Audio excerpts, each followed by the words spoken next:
Hello and welcome to That's So Craven, your one-stop shop for all things Fulham. And this is After Dark, our new Thursday night show, streaming live on both X and on YouTube. And tonight we'll be taking a brief look back at Newcastle. We'll be taking a look at the transfer window and the transfer business Fulham did towards the end of the window. And we'll also be looking forward to our FA Cup game against Wigan on Saturday. So lots to talk about. It's Dave here, and obviously I can't do this alone. So first of all, allow me to introduce the MVP of After Dark, the one and only Mary Southgate. How you doing, Townsend? I know that has since the last podcast that has become the nickname at training. From a couple of the girls, it is you're right, Townsend. The other day, I don't know what happened to me, but I got quite high up the pitch, and my mate shouted, "Don't let Townsend score!" And I thought, as if this is coming to training properly now.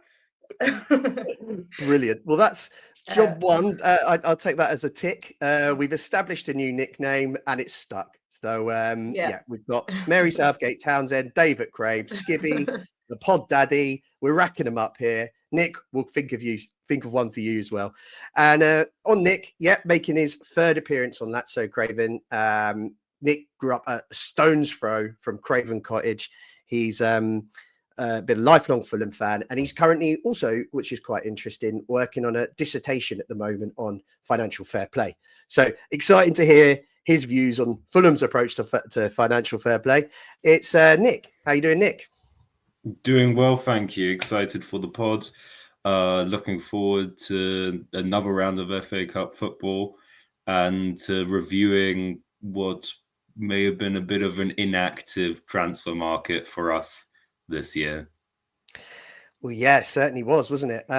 Okay, well, look, we'll get into all of it. I think first off, I'd like to just say anyone that's following along, just send us through your comments, send us through your questions and your abuse, and we'll do our best to try and react to them during the show. First off, we'll take a look back at Newcastle. And if you didn't hear the post-match review by Elton, Sam and Mark on Monday, then please go back and have a listen, because it was an excellent show. And look, Mary, I don't know what happened with our predictions last week. We are all over the place at the moment. I mean, we did talk about the opportunity for Fulham, but no, we didn't give as much hope. So it was a real pleasant surprise to see us turn up, which we have done away from home. So I just wanted to kind of hear your thoughts on, how did we get it so wrong, and what did Fulham do so right? Yeah, I did think the same. I thought, what has happened to our predictions? First, Man United, we were buzzing about thinking this is going to be positive. Say no more on how that one went. And then, we got this one a little bit wrong, but don't mind coming away with the win. 5 points behind Man City after that win. Can't be complaining, but cliche as it is, probably what everyone said, it was definitely a game of two halves, which, to be fair, don't mind, because it played in our favour. I wouldn't say we were poor in the first half. I think we played good football. We know that. We keep the ball. We're neat with the ball. We know what we're doing, but we just couldn't really execute in the final third. And I think that was the problem with the first half. We just couldn't find that piercing ball, the one that we needed. But I think that they all recognised that at half time, and it showed, because they came out second half a lot more fiery. We created a lot more. Do you know what? I don't even think it's bad that we went 1-0 down, because awful timing just before half time, but gives you a bit of a kick up the bum, doesn't it? You're going in at half time, you think, right, it changes your energy a little bit. It can be a bit it's a bit flat just before half time, but then you have to come out with energy. And I think we did do that. We obviously got the 2 goals. Jimenez, another goal on the score sheet for him. And what I liked about his was he sort of started it. He intercepted the ball quite deep. We know that he drops deep, but this time he really did. Intercepted that ball, drove forward with it, played it out, and then got it back and got the goal. So I really liked how he started that one. And then the Muniz one, I quite like. I just wanted to highlight with that one. Great pairing, the Brazilian pairing. We love it. But Castagna on the corner, on the free kick, was very clever with his block. He blocked Trippier from like marking that front post. And I think that was really smart. It must be something they've practiced from corners or different angled free kicks. But I thought it was really clever that he blocked that run and allowed Muniz to just run in behind and get the tap. I don't think it would have gone in if he didn't get the tap. I think he needed to get the touch on it. But yeah, I just wanted to highlight those things really. Game of two halves, but it paid in our favour. Buzzing. What a win. Yeah, it really was a game of two halves. As you say, the first half was, from our perspective, was a bit of a non-event. We really struggled in the final third, and we've seen a lot of that this season. More so at home, actually, where we've struggled to kind of, threaten the goal in that first half. Nick, what was your feelings on that first half at Newcastle? You surely were as frustrated as the rest of us that we couldn't quite get it right. I think, as Daz has just said, we were getting into the right areas, but didn't have the bite. And I think that's a really good observation. So thanks for that, Daz. Nick, how did you see it? Yeah, I definitely saw it similarly. I think, what I would give to be in that, dressing room where at some of those games where we've been 1-0 down in the first half or get to 1-0 down, and then that motivation that Marco brings to this squad to get that extra 5%, get that extra 10%, to get us actually firing and getting those goals is something magic, and is why he is, the biggest asset to this team. I think for the first half, it was obviously frustrating to see that we were working the ball well, but we just weren't getting in. We weren't creating enough with the chances. But I wasn't too worried. It's become a bit of a Fulhamish thing this season to go 1-0 down, and then as the game enters 60 plus or 80 plus even, or in the Brentford game's case 90 plus, we suddenly find a way to switch it on and get the goals we need to pull out a win. But definitely away at Newcastle is always a difficult feat. We definitely have to say that, overall for this game, first time in my lifetime, I believe that we've pulled a double in a season over Newcastle. So definitely a very special moment overall. Yeah, I would agree. I think, as I say, I wasn't, you've made a really good point there, and that Fulham have made a bit of a habit away from home. Even when we've gone 1-0 down, we've managed to come back in games. It's the second time, but if in recent memory, with Chelsea being the other, where we've been 1-0 down at half time and turned it around. And we have made that a little bit of a thing this season, which is really strange because I don't really remember that ever happening from, prior. So it's nice to see that we can turn a game around and that we can compete with some of the best teams in the league away from home. As you say, I think final third, a little bit off in the first half on Saturday. And I think we rode our luck a little. I think that, Newcastle missed a few chances. They had that great strike by Tonali right before the end of the half, which was an absolute screamer, unstoppable. And fortunately, the crossbar got in the way. But when I was, thinking about the game at halftime, I really didn't expect this one to turn around. And I think that will be, I'm really pleased the boys proved me wrong. As Mary said, second half, we just had so much more about us. We just started to, attack with a lot more intent and get players in behind Raul, and all of a sudden it started clicking. Mary, I don't know about you, but I was starting to get a little bit nervous by about 60 odd minutes that we'd had half chances, and just the final shot, the final ball, it just felt all too familiar. Were you kind of feeling the same? Were you kind of frustrated and thinking it might not be our day? My thing completely cut out there, so you're going to have to say that again. I was just saying, were you feeling frustrated by the 60th minute after the start to the second half that maybe we were wasting some chances, and that, final ball still wasn't quite there despite all of the best intentions in our attacking play? or were you confident that the goal was coming? I mean, I didn't expect to win initially. I think I went 1-1. So I did think, I felt more like, oh dear, when it was 1-0 down. I didn't really think, I wouldn't say I felt frustrated because I just wasn't expecting the win.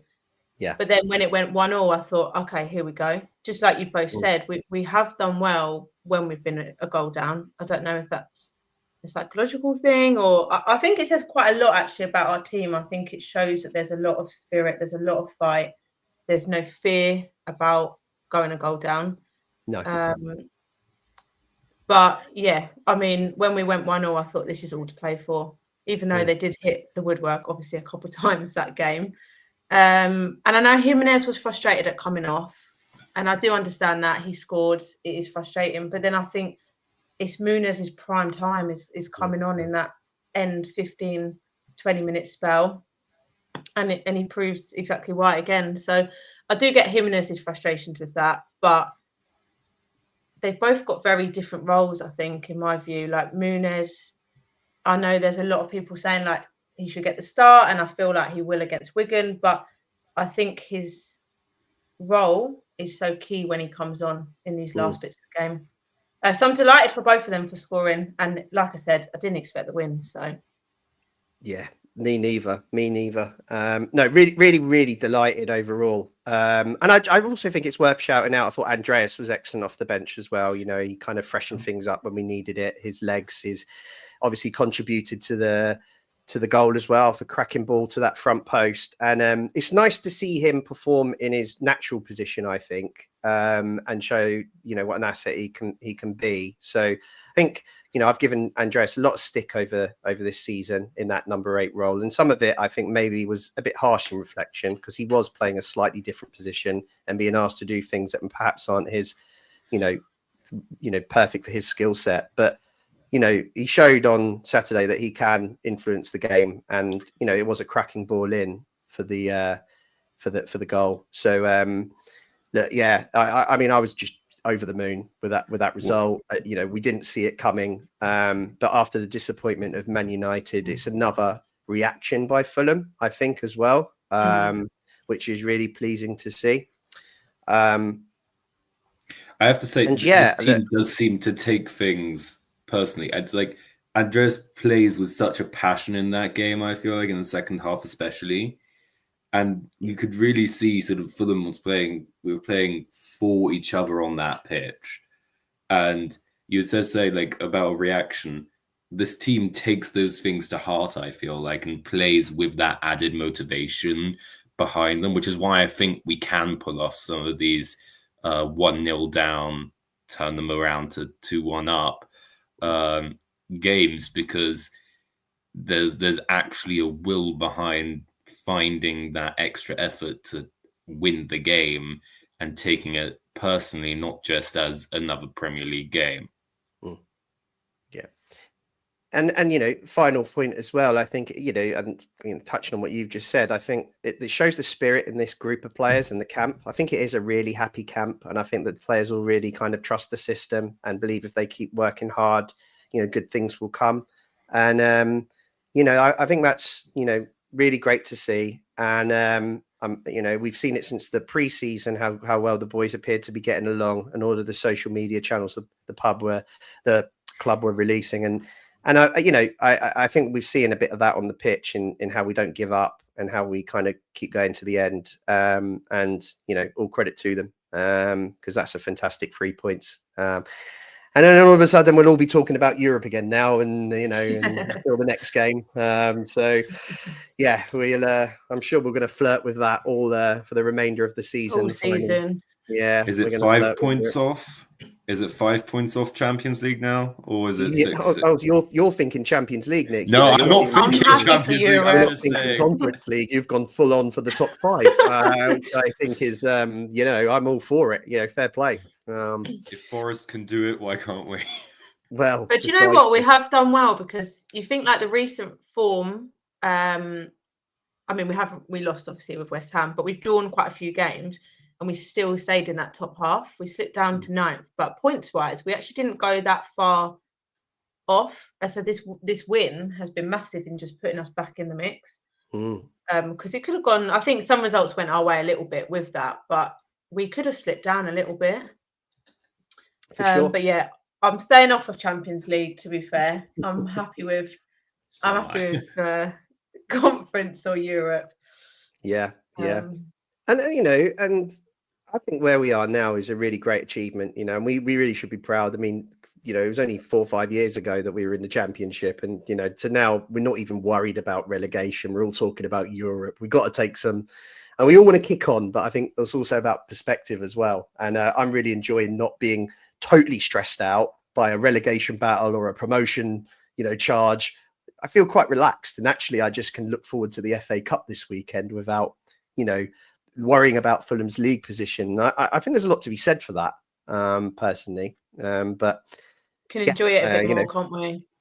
We can enjoy it a bit more. And these, this is the other thing about this season, I think, is this season, right? Look, we might be 9th and we probably should be higher.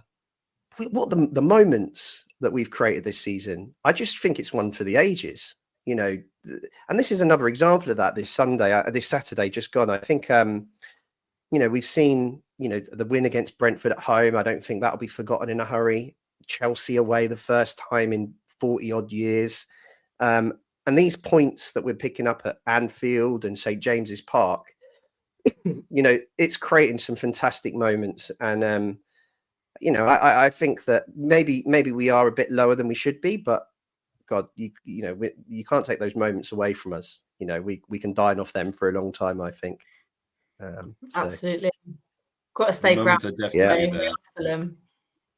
Yeah, but we at the same time we've got to kick on too. So, and that brings me actually quite nicely to the transfer window, and I'm really keen to get both of your views on this. And before we kind of talk about Willian and that signing, I'm really curious about what. Sorry, Steve's asking me to enlarge the screen, and he's really testing my tech skills here. So he will. I'll toy around with it a little bit, Steve, if you like, and you can let me know which one. Different layouts coming out here. Yeah. But yeah, what I'm really keen to know is what were your expectations before this window? Were they, were you hoping that Fulham would, attack this window, make some signs to try and kick on and strengthen the squad? What did you expect from the start? Nick, I'll throw to you first. I think it's a game of two versions: what you expect and what you hope to expect. In the sense, I was hoping to see sort of one mainstay signing at least, a sort of really good, youth development prospect, which could, come and burst into the first team, which we did get, I believe. We got 2 of them. And one free agent, which I thought, and fingers crossed, it still could very well be Pogba, but I thought that was going to happen still before deadline day.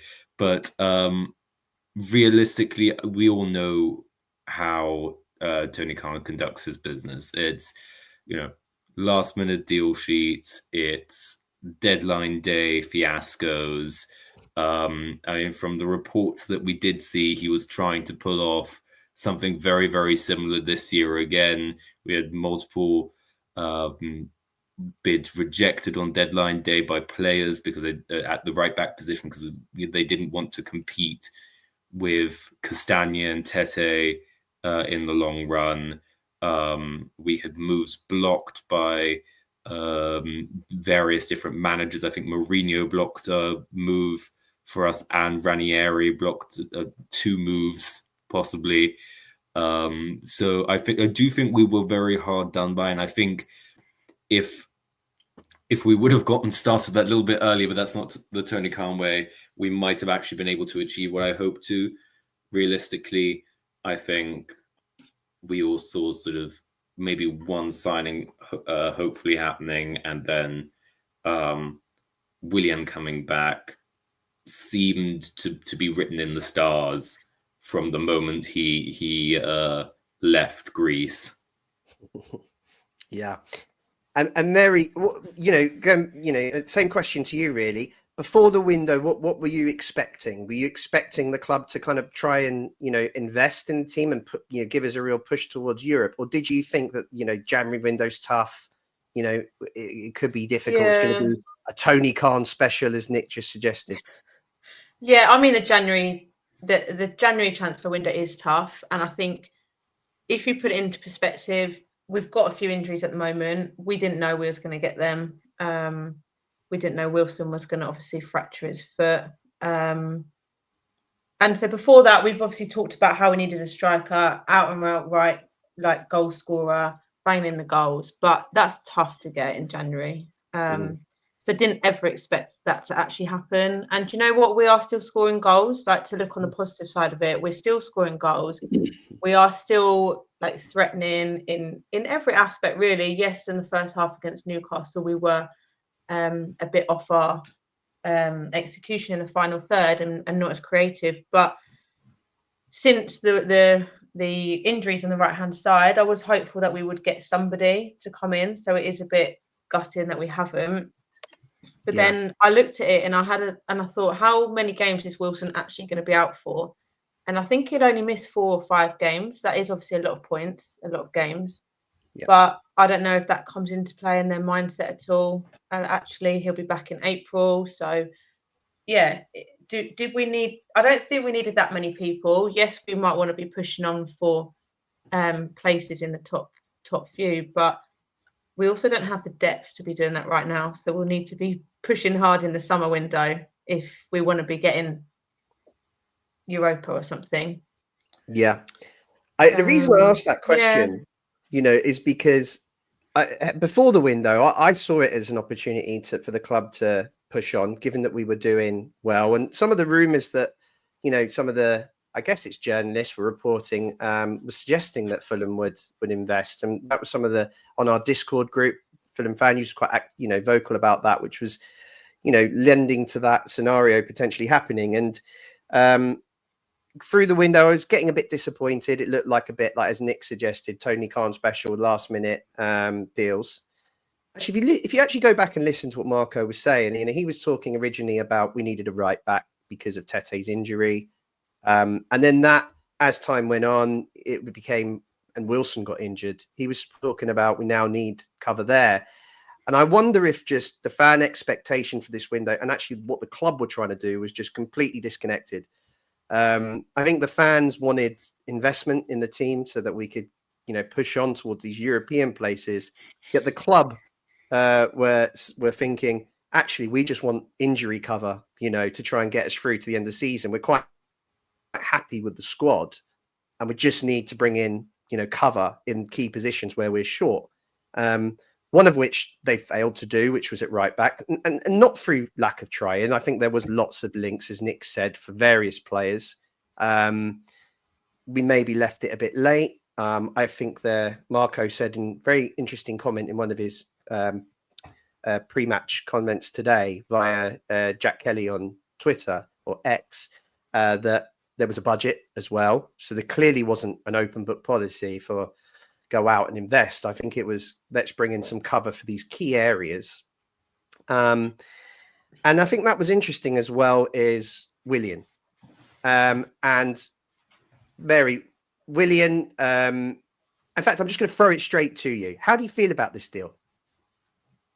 I'm okay with it. I know there's a lot of mixed views, and I can understand why. But I think we know it's short term. We know it's until the end of the season. And it's interesting because he wasn't really starting for the last 6 months. I think he only started maybe 2 of his games that he was playing. Yeah. So I know he's not been on top form, and he was dropping off a little bit at the end of last season with us. But possibly that was because he was on his way out. But I'm all right with it because I think he's a good guy to have around the training ground. Good guy on and off the pitch, and I think Marco really believes in that. I've heard it in some of his press conferences before, and I believe it as well, like personally, that it's so important to have that chemistry and the right sort of characters and the right personnel, and I think he will bring that because he was here before, obviously, and he knows how we play. So I think we've seen it before when we've brought in too many people last minute and it just hasn't connected and it's taken too long to connect. Whereas actually we've brought Willian in. He knows how we play. He knows Marcus Silva. It will be like, hopefully, like he's never been away. It'll take him a few weeks to be up to play, and I can't see him ever being a starting player, just coming off the bench when we need him. But yeah, I'm all right with it. Yeah. And I think, I don't see the issue with if we need someone to come on, seeing Willian sit on the bench and warming up would give you some confidence. Yeah, for sure. Nick, how did you feel about Willian rejoining Fulham? The Samba Whites are, reunited. No, I'm really happy about it. I think the one sort of little negative inkling I have about this deal is he's been training with us for 4 weeks.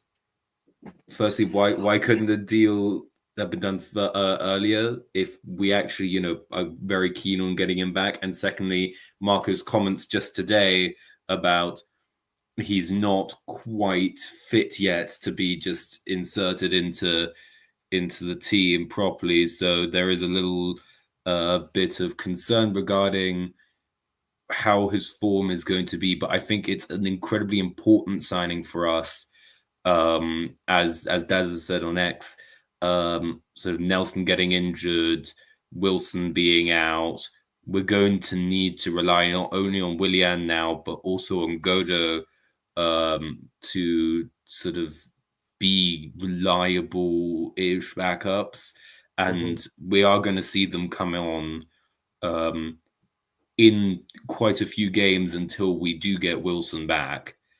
And to be honest, to have someone who has played with this group of players before, who has so many connections here, who has a play style which has served us so well in the past few seasons, where he's managed to be that spark of inspiration that we were really talking about during the summer, trying to get in the winger who could provide that zip, go for goal if, they saw the opportunity to, and provide that creative spark. He is that sort of a player for us in the past few seasons, or at least tried to inspire more of that. And that actually does get me very excited to see him actually get into the squad and play again. Yeah, no, for sure.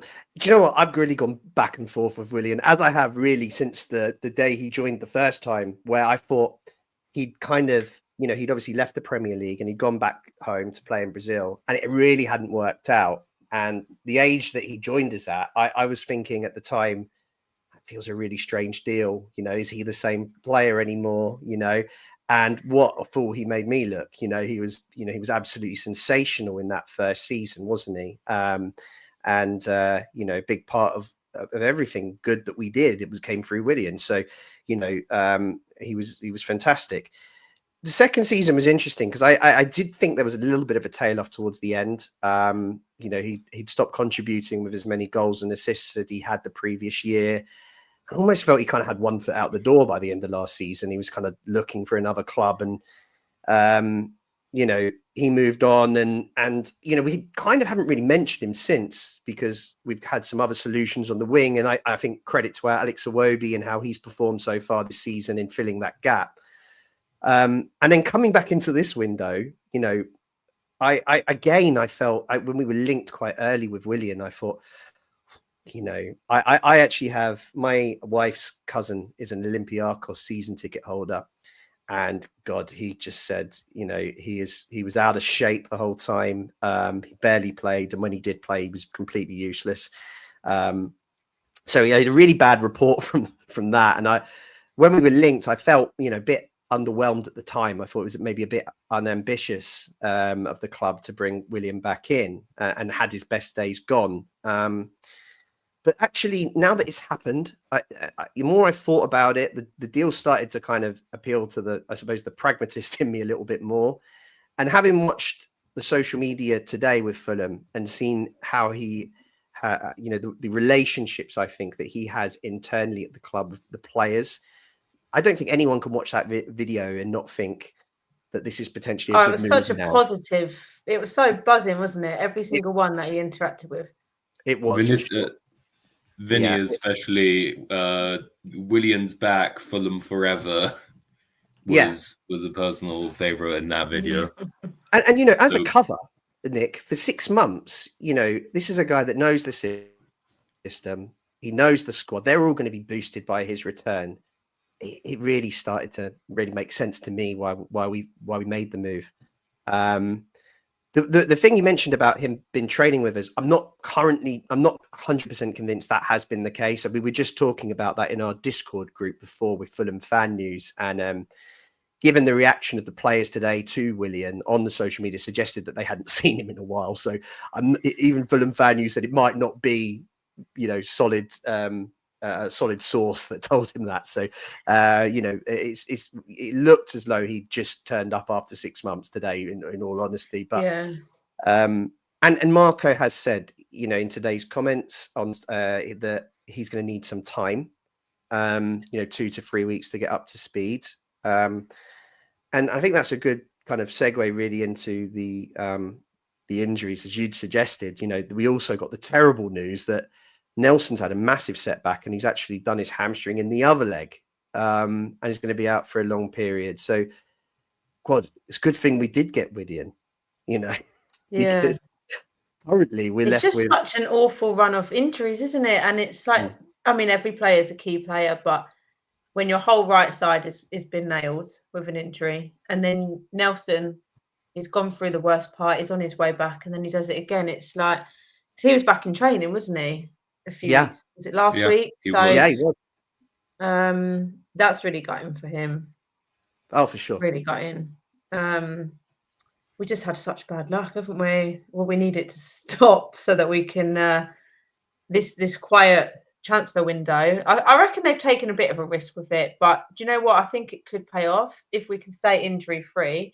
Touch wood. Then I would say it probably has paid off, so that we can just keep as we are without rocking the boat too much. Because I think also Marco's quite good at keeping the camp very happy, like you mentioned earlier. I do think they're happy at the moment. I think it's working. You can tell they're playing positively. They're not playing in fear. They're not playing with a lack of confidence. And I think that comes from the wider picture of what the feel of the camp is. So I think there is the balance of not rocking the boat too much mid-season. But we'll only be able to look back on it at the end and say whether that was right or not, which hopefully it was.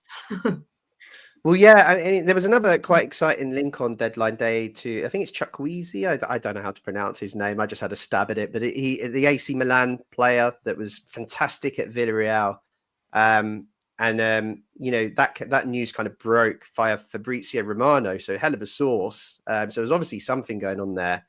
I mean, in hindsight now with Nelson's injury, you know, that feels like even more of a blow that didn't come through. But it gave us a little bit of like real excitement on the day, which I don't think helped then when that deal fell through and Willian joined. Some of the fan base kind of reacted, you know, what the hell's this? You know, and I get it, particularly as we didn't, you know, the club, and as I said, not through lack of trying, but didn't secure the right back cover that Marco wanted for the remainder of the season, thus leaving us quite short in that area. And God forbid Timmy gets injured. You know, he's oh no, you know, that would be a problem. We'd be putting square pegs in round holes if that's the case, I think, or a youth player. So I think we play Iwobi out there. Yeah, it's a potential. We could put a 5 at the back. We could try a youth player. I think Harrison Reed's been mentioned by people as he's played there before. So, but none are ideal, are they? You know, none of them are ideal options. So I think, you know, it's potentially, and they're not a player for pushing for Europe. Precisely. Yeah.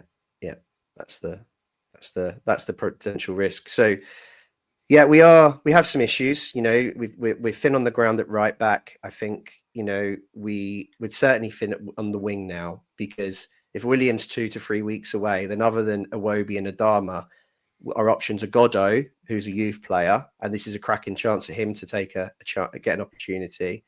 But it's also a chance maybe for Sessegnon to come back in. You know, and he came on at Newcastle on the wing. So he could be an option there, which is quite exciting too, because we all remember what a legend he was on the wing back in the day, right?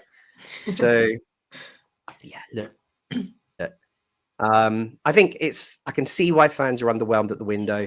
I think the club are disappointed they didn't get right back in to cover.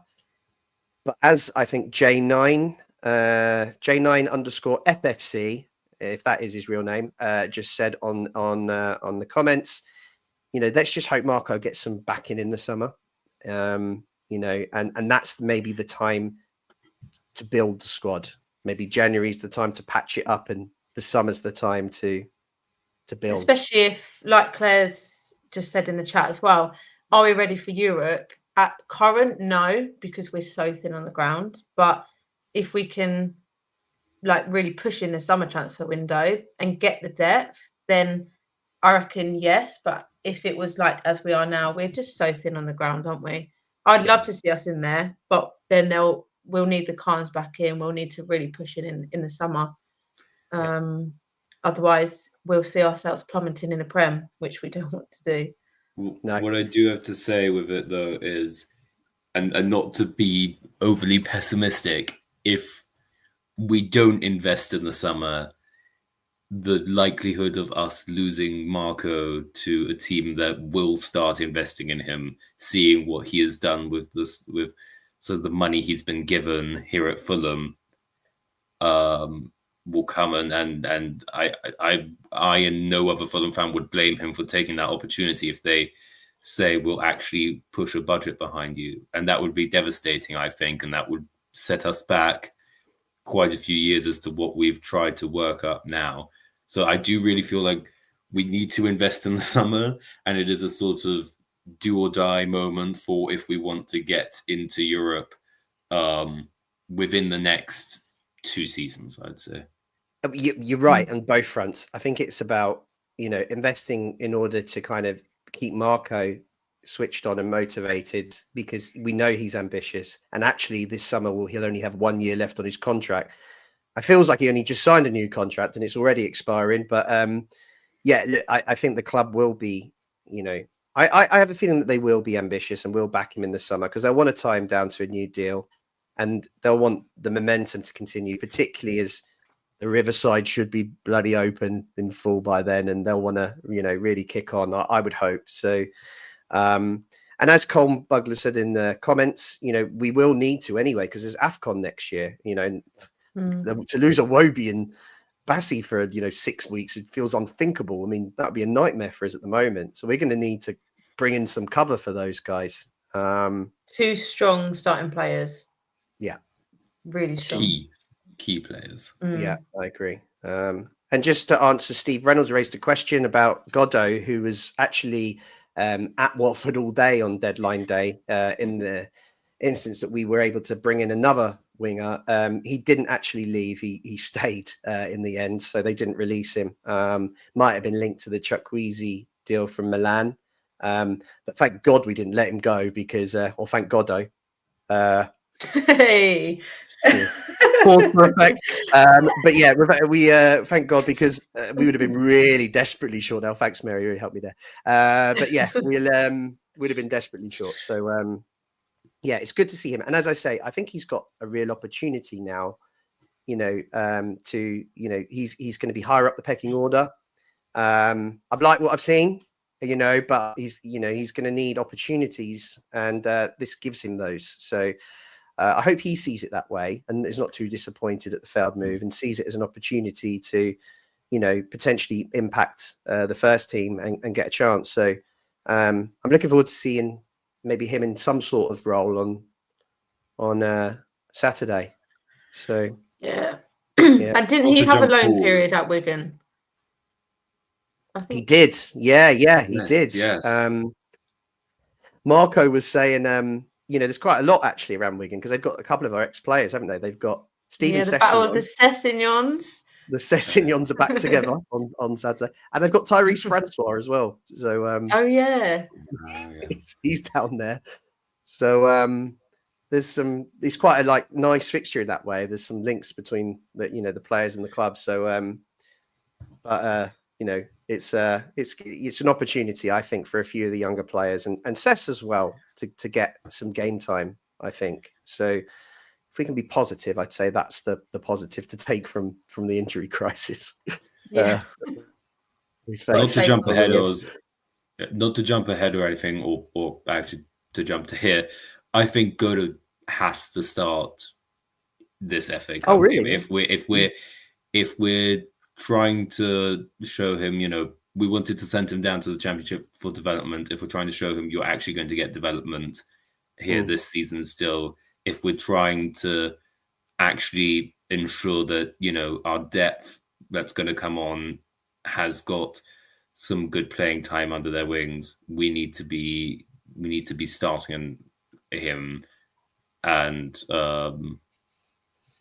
yeah, sorry, I'll leave you off to introduce the game though, because I jumped. Oh no, please go ahead. I mean, look, let's move on to Saturday. As I said, a game I think we can be excited about because our league form is pretty, our league position is pretty secure, and I think we can switch attention to the FA Cup now, and it's a great opportunity. What a great opportunity to get to the 5th round if we can win this one away at Wigan. And potentially have another cup run. It's a good draw, but we've got to take advantage of that. I think you're right. I think there's going to be it'd be interesting your opinions really on how the team will line up, because I think it's going to be really hard to predict. How strong Marco goes on Saturday. On one hand, he's got fringe players that need game time, but on the other hand, we don't want to take the opposition lightly. And there is a week between games here. So, we're not trying to squeeze, we're not playing 3 games in a week at the moment. So we can actually afford to go a bit stronger if we want to. But as you've said, Nick, is it an opportunity to rest some players that have played a lot of games? We talk about Alex Iwobi. We talk about Robinson. So I'm curious, Mary, what you think. I think the only injury news I'm aware of is obviously Nelson has been a setback. Willian he sounds unfit, so I don't think he'll feature, but you never know. What's your thoughts? How do you think we will line up and Marco will approach the game? I think, like you said, it's getting the right balance. I think Leno will be rested in goal, starting at the back. Castagna going to have to start, which is fine. Cuenca, can see him coming in with Diop at the back. Or maybe you'd play Cuenca with Anderson. I don't know. I think he when he was playing, when he covered last month, whenever it was now, he did a good shift. So I could see him playing. I think he played the last round when we won that round. So I think he started that one. And then possibly bring Cess in at left back. In fact, I'd definitely bring Cess in at left back. Give Robinson a break. Although, like you said, it's a week. We're not in a rush to get midweek games in, but I would be giving Anthony Robinson the week or the match off. Adama, I can see him starting on the right. I know, about Godot, I think he deserves an opportunity, but I can see him coming on. I don't think he will start. I think he'll come on. So I'd probably have Adama out there and Iwobi on the left, Mooney's up top, and then the midfield I think is really tricky to call. I think we will probably only have one pivot. We don't need 2. We don't need the Berger-Lukic duo, but I think it's difficult to call because you've got Herrera, can see him coming in, Kearney, we've got Harrison Reed, we've got Josh King. Again, I don't think Josh King will start. I think he will come on. I think the midfield is the hardest part to call, actually, because there's a lot of different combinations that Silva could do. Yeah. What's your thoughts? Nick, I mean, you've mentioned Godot. You think he should be given an opportunity to start, and I presume you mean to give Iwobi a rest. But what other changes do you see? Bender definitely coming in goal. That's sort of a given. He's our cup goalkeeper. We're going to play him, especially in this tie. He did fine against Watford at home. When I saw him, there was one shaky moment, but I think he will be fine. I think we're going to have to play Castagna, as Mary said. Cuenca Diop is sort of the pivot in at centre back that we're all expecting, because I think just give Anderson and Bassi, give them the week. Again, Muniz up top, I think has to start. I even think Marco's given Raul the whole week off. I don't expect him to actually be on the bench. I think I saw something about him proposing this last week, so I sort of have an inkling that he's been off for a week, enjoying life, and will be back to training quite soon. But I do think my opinion differs a bit on the wings and through the middle. I think on the wings we should be giving Godo the start. I just think that looking at this past transfer window, if Wilson is injured, we don't have Nelson coming back, I think we should give Wobie a rest. I think Adama, is a very strong weapon to come in the team, but I think Godo should be given a start. I don't think he'll play the whole time through. I think by maximum 60 minutes he's out of the game, and we're sort of bringing in some backups. But I do think that he is given the chance through the middle. I think I do want to see ESR. I do want to see Smith Rowe actually start this game. Maybe in some sense of giving him a confidence booster if we do really well in this game, if he can get a goal or even an assist, that might work its way in quite nicely. We saw in the game against I can't remember. He scored a goal and his entire mood changed. That entire second half. That would have been Leicester. Yeah, against Leicester, his entire body movement changed. He looked like a changed player in comparison to what we've even now seen again, sadly, against Newcastle. So I think he needs that confidence boost. Yeah, it's interesting. I think we'll go a bit stronger, just because there is weeks between games. I'm unsure about whether he'll bring Leno straight back in. Bender played the first game. Maybe he will keep him in for the second, considering you'd expect us to have more of the ball and create more chances. So do we necessarily need Leno, for this game, or can we get through it with giving Bender some minutes? I think I probably would say yes. So I'd probably favour Bender for the start in this one. Right back, what else can we do? Unless Marco wants to test something on Saturday, which would be quite surprising. I think we'll see Castagna, as you say, and I think we'll see Cess at left back again as he did in the first game, and give Robinson a much deserved rest. Centre backs is where maybe it's a bit different. I'm not sure. I think he might keep Bassi in just to keep some first team regulars in the side. Bassi's been great recently as well. In the last two games, I think he's really reached his top level again, and arguably been one of our best players in both of those games, I think. But yeah, I think he might come in and partner Diop, who's real fringe at the moment, isn't he, of the first team.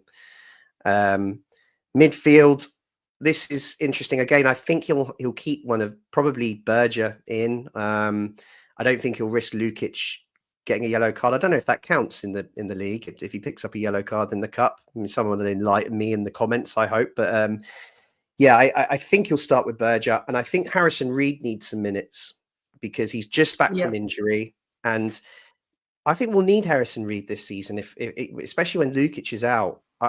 I personally don't think the Andreas experiment as a number 8 worked at all, and I think that Reed, whether he's up to level or not, I think he's the most natural player for that position. If and when, I suppose, Lukic comes out the side. So I expect him to play.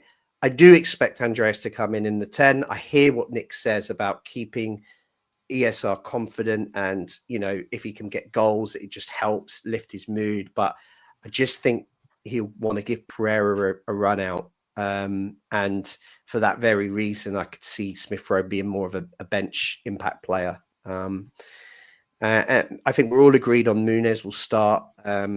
and hopefully takes his opportunity and keeps those goals coming in. It's good for his confidence. I think you're right on the right wing. I think Adama probably starts for me. And on the left, Iwobi does need a rest. And I'm really torn between both of the points you guys have made. On one hand, I think we're really short there. And if Willian was fit, we could have put him straight in, but he's not. I'd like to see Godot just to give Iwobi a rest. But something tells me it will be Iwobi again. So time will tell. But it's a really interesting one because normally we can be quite sure of what the lineup will be. But there's a lot of different options. I feel like this week, isn't there? Yeah, no, for sure. Steve just asked what the chances of Willian, but Marco said in his pre-match comments that he's not quite. He needs a bit more time to get into shape. I think it was words to that effect. I think that doesn't strike me. You say 15 to 20 days or something like that. I feel like he said. Yeah, that doesn't strike me as a player that's going to start or maybe even come on. It strikes me. I don't even think I'll see him in the squad on Saturday. I agree. I think it might be a bit too early for him. And what you don't want to do is, given that we're short already, bring in someone who's not fit, match fit, and then pick up an injury. That could easily happen. We can't be doing that. We just can't afford that. So I think if we can survive without him on Saturday, we shouldn't probably risk him. I think that would be the sensible play. I don't know what you think, Nick, but yeah, I agree. I don't think it's worth, especially sort of as we don't want to show a weak side here. I do say I stick to my point with Godot, just as we need him to be playing well if we want to sort of have him come on as a backup. But I think Willian is a bit of a stretch. Until Marco declares him actually fully match fit, I don't see him coming on. But I do think that Reed will come off the bench. And I just wanted to quickly point out that how big Reed coming back is for this team. We saw when Berge was out how sort of depleted we looked at defensive mid, and having someone who has been a mainstay in the team in past years, knows this club very well, and can be a backup in that position is actually going to be a massive boost come the end of the season, come these next few weeks too. Yeah, no, look, I'm with you, and we've written off a lot of players for the last year. I think everyone's been guilty of writing players off. Lukic came in for criticism. Was he going to be good enough? Raul Jimenez in the summer, I think a lot of people were unsure, including myself. And Wilson is another one we were all talking about earlier this season, how he might be gone in January. I mean, that just seems crazy now to suggest, but that's genuinely what the consensus was. Exactly. So Reed may be the next one to have a bit of a renaissance, I really like Reed. I think he's so tough in the middle as well. I think he's someone, he puts a tackle in. He's not fearful of any of that. I've got a lot of time for Harrison Reed, so I'm hoping he can get back up to that match fitness very quickly and be a key player. I think he's great in the midfield. Yeah. The one player none of us have mentioned for the starting 11 is Tom Kearney. And this is the sort of game, he's club captain. This is the sort of game I'm thinking he would expect to start. If he's not getting regular minutes in the Premier League, he is sort of relying on these FA Cup ties with teams in a lower league to get some minutes in. So I'm wondering, I wanted to throw this question to you two. Do you think we might actually see a pivot with Kearney starting, or is he coming off the bench, or what do you think about that? It's certainly an option. I just wonder if, Tom's role in the squad is quite clear now. That he's not necessarily a starter. He's a guy that can come on with 20, 30 minutes left and change game, whether we need to, defend the lead and keep the ball, or whether we need to try and, move the ball around quicker to try and create chances if we're behind. And given that we, other players like Reed haven't had as many minutes as Kearney, I just wonder if there's a need really to play Tom from the start in this one. But you make a good point. He'll want the minute. It's just whether Marco agrees. What do you think, Mary? Yeah, I think the same as you, to be honest. He does change the game when he comes on, and he's that player that you can trust to come on and calm it down when it needs calming, find those key split balls that he needs. Like, you can trust him a lot on the ball, and he will absolutely be wanting the minutes. I mean, he could go down. Marco could do like a Kenny and Pereira, and have them both on with Berger behind them, Berger behind them. But yeah, maybe he'll go down that route. But like you say, we've got to find the balance of getting some starting players in there. Yeah. And not, yeah, I don't know. I feel like there's a lot of different combinations he could do in the midfield this week. Yeah, I agree. It's a bit of a, your guess is as good as mine kind of scenario. Yeah. But, no, it's been really interesting. One thing I can't tell you is how Wigan are going to line up, because, I'm, no disrespect to Wigan, but I'm not on top of their, their players, and I know that they're a little bit disappointed, I think, in how this season's going, and I know that they've also lost their kind of best winger, I believe, into is it Luton, I think, in the transfer window. Yeah. So yeah, I think they sit at, bottom half of the League One table, if I'm right. I think they're about 9 or 10 points safe, but okay. They're actually still not. They're still in a bit of a battle. Well, in some sense, there's still plenty of games in that league. So, okay, they've got a chance at playoffs still, is what you're suggesting? No, in the bottom half, 9-10 points from safety, I think. Yeah, fair enough. If I'm not wrong. So, so we won't get too much involved into the Wigan team news, but I think we all expect Fulham to, kind of dominate this game. We should do. We've got the Premier League players, and we should be the team that's the stronger team on the day. And I think we'd all expect to win. I think we'd all be really, really disappointed if this is where we exit the FA Cup. I mean, I don't think anyone will disagree with that. And as I said, it presents a real good opportunity, doesn't it? It's a real good opportunity to progress to the next round, and hopefully get another draw with a team lower down the leagues, because I would take that all the way to Wembley personally. I'm just going to press you now both for a prediction on the game. So Nick, give us a score, and make sure it's a Fulham win. I'm gonna sort of roll off the Watford game. I think we're gonna play sort of similarly. The scoreline's going to be pretty similar. I think it's going to be something like 4-0 to Fulham. So a pretty big score, but I do think that we have the firepower. It is a team, 2 leagues below us, and we are trying to tie in some starters. I do think we have the quality to get those goals.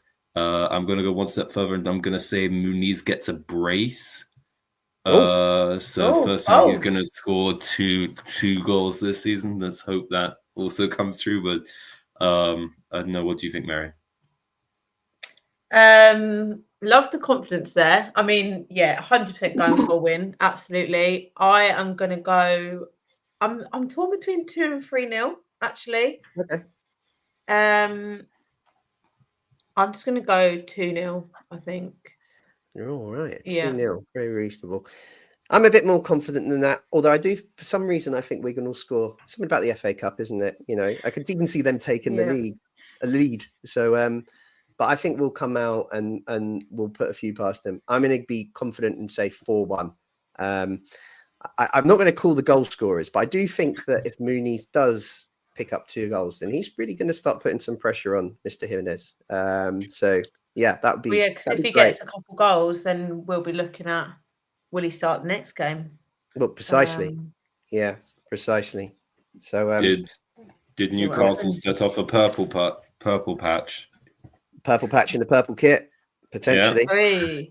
Yeah, You're on the potentially. jokes, dad jokes today. I mean, I'm loving it. I'm loving it. that was Colin actually Bugler's more loving it as well factual, in the but comments. you've got a brace. You've got a brace on the dad jokes. You got to give the people what they want, Mary. Oh, Cole's got 3-0. Yeah, See, come on. I do Anyone else think wants that to as throw a well. prediction? We can maybe have a bit of competition this week. Rob Bell's gone 5-0 5-0. from Rob. Love that. Yeah, we're all that was going for great. clean sheets. You've conceded a goal. Yeah.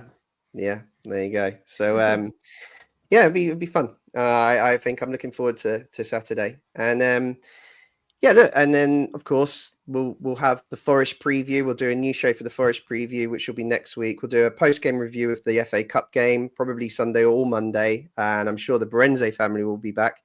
Thank God Elton was around this evening. I had a bit of a nightmare with the tech, and he came and saved the day. That's why he's the pod daddy, and he's always there to look after us. So yeah, thanks to Elton for that. And yeah, as I say, the Berenze family, I'm sure, will be back next week to talk about this FA Cup game, as will Skibby. He'll be back too. And then we'll do another show as well, looking forward at the Forest game, which will be great. Of course, within our descriptions, you'll be able to find links to all of our social media channels, Twitter, X, Blue Sky. We'll also have a link to our Discord, where there's still great discussions going on, and we'd like just to build that community. It's really kind of nice environment to talk about Fulham with other Fulham fans. So just encourage you to get involved in that.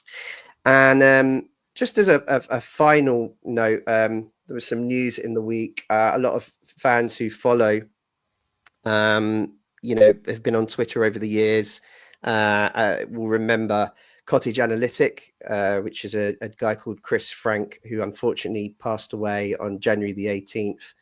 He was a fantastic contributor to X, a really passionate Fulham fan. So it was sad news for the kind of online Fulham community.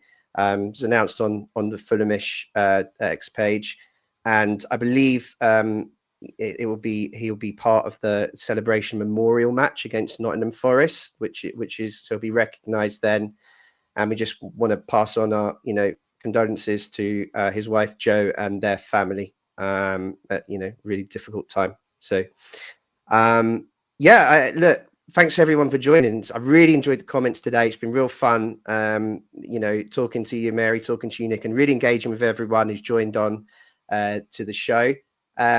Nick, any final comments you want to raise? Your first episode, your first show of After Dark, your third show overall. How have you enjoyed it? Loved it. Love coming on. Love talking to you guys. Love hopefully getting the predictions right, and just talking all things Fulham. I'm looking forward to this Saturday. I'm looking forward to getting back to Premier League football after that, and I'm excited to see how the squad will actually line up and what magic Marco can pull out of a hat for this game and the games to come. Yeah, absolutely. And you, Townsend, what any final thoughts? I've really enjoyed tonight, actually, and I've enjoyed the comments as well. It's quite nice to see what everyone's saying. So thank you, everyone, for that. I've enjoyed the connection there, and I'm looking forward to this weekend. I think it'll be an exciting game. I think hopefully lots of goals in it. I know I've gone for 2-0, pushing for 3-0, but yeah, I'm looking forward to it. Interested to see the lineup, see how close we were with that. Not that we gave a final 11. I think we were I'm in about a few positions, but yeah, bring it on. And I'm looking forward to saying new whites in a minute. Yeah, and that's all that's left, really. So thanks everyone again for joining us. We really enjoyed the show. And Mary, if you can see us out with a come on, you whites. Give us a come on, you whites. See you later, everyone. Bye-bye.